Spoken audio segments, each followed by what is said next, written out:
Let's start with some all-round visual checks.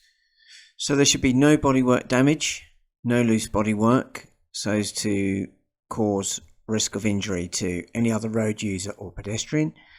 The vehicle should be checked to make sure that it is legal to be used on the road.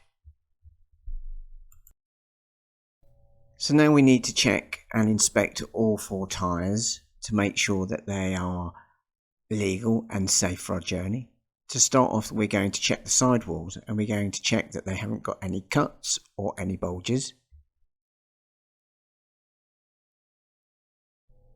We need to check that the tread depth is a minimum of 1.6 millimeter across the central 3/4 of the breadth of the tyre, around the entire circumference of the tyre.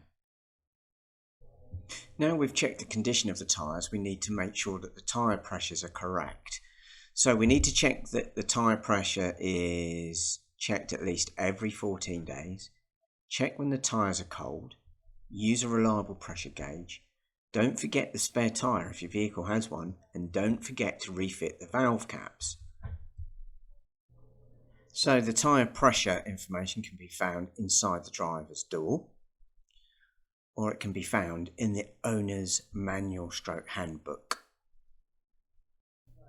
Now let's move on to the direction indicators. First, let's push the hazard warning button, and we can either walk around the vehicle or use reflections to check that the indicators are working correctly. So let's start with the front of the car, making sure the front indicators are working correctly. Then check the side repeaters.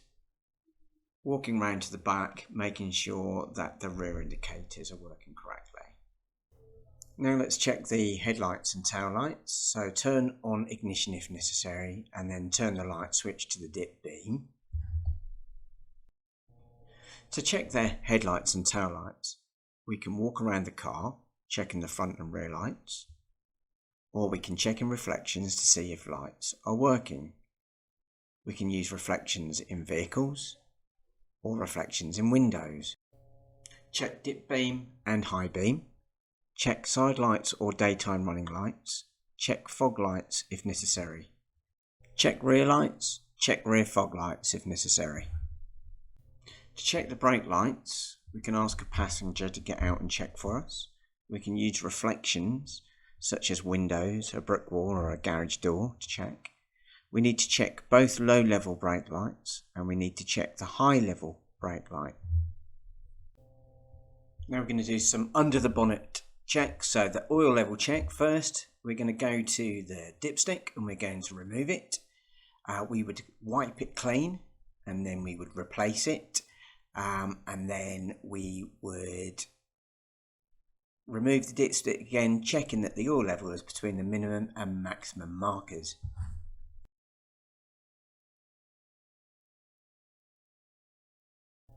So now let's go to the coolant and check the levels. So check the markings on the header tank, check that the coolant is between the minimum and maximum markers. Only when the engine is cold, remove the filler cap and fill up coolant if necessary.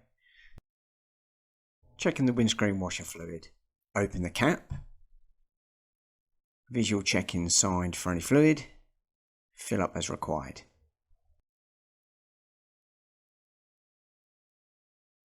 The brake fluid. Inspect the brake fluid reservoir.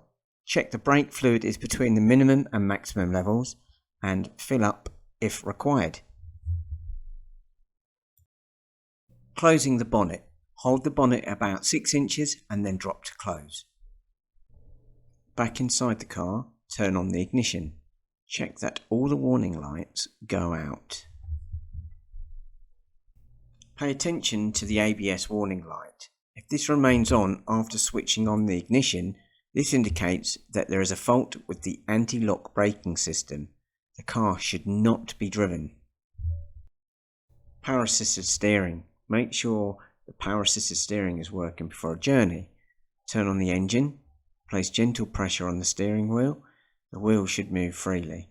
If the steering wheel becomes heavy to operate, this may indicate a fault with the power assisted steering. The moving brake check. Start the engine and depress the brake pedal. The brake pedal should not feel slack or spongy.